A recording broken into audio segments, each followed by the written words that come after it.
حضرت انس بن مالک رضی اللہ عنہ نے خبر دی کہ رسول اللہ صلی اللہ علیہ وسلم نے فرمایا، جو چاہتا ہو کہ اس کے رزق میں فراخی ہو اور اس کی عمر دراز ہو تو وہ صلہ رحمی کیا کرے۔ صحیح بخاری حدیث نمبر 5986۔ اب اس کے بعد اس سورہ مبارکہ میں یہ بڑا عجیب مقام ہے اس اعتبار سے قرآن کا۔ عجیب اس کے معنی کیا ہے؟ دل لبھانے والا، حسین۔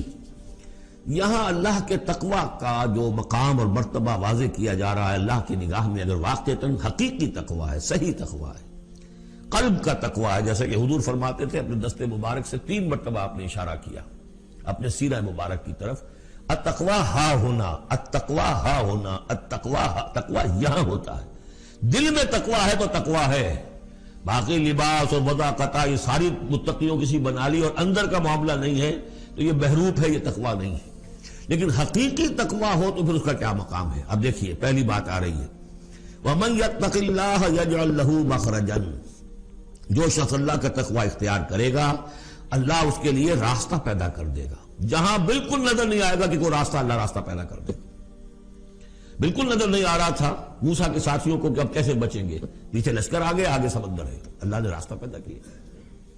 خود حضرت ابو بکر کا جو حال ہو گیا تھا کہ حضور اگر انہوں نے ذرا بھی دیکھ لیا، نیچے اپنے قدموں کی طرف بھی نگاہ ڈالی تو ہم نظر آ جائیں گے، آپ نے فرمایا لا تحزن ان اللہ معنا، راستہ نکالتا اللہ۔ پھر حضور گئے طائف، لیکن وہاں سے خالی ہاتھ آئے، مدینے میں اللہ نے خود ہی کھڑکی کھول دی، 6 آدمی ایمان لے آئے، آپ گئے ہی نہیں اور وہاں انقلاب بھی آ گیا۔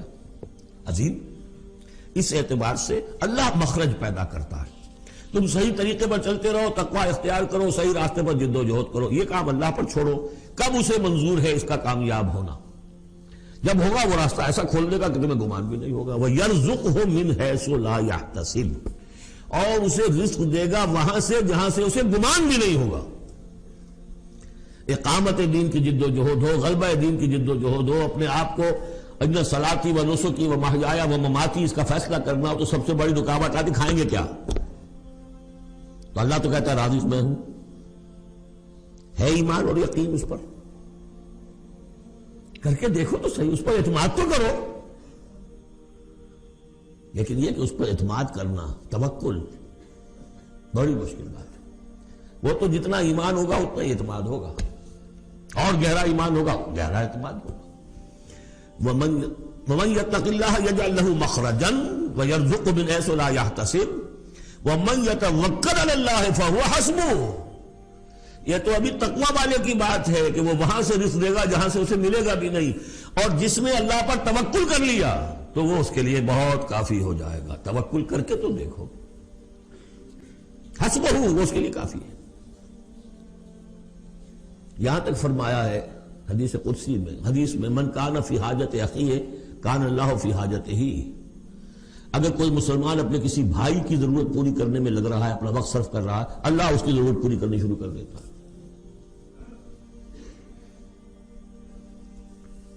فکر ماں در کار ماں آزار ماں، کار ساز ماں بے فکر کار ماں، یہ فارسی شاعری کے اندر یہ دینی حقائق ہیں۔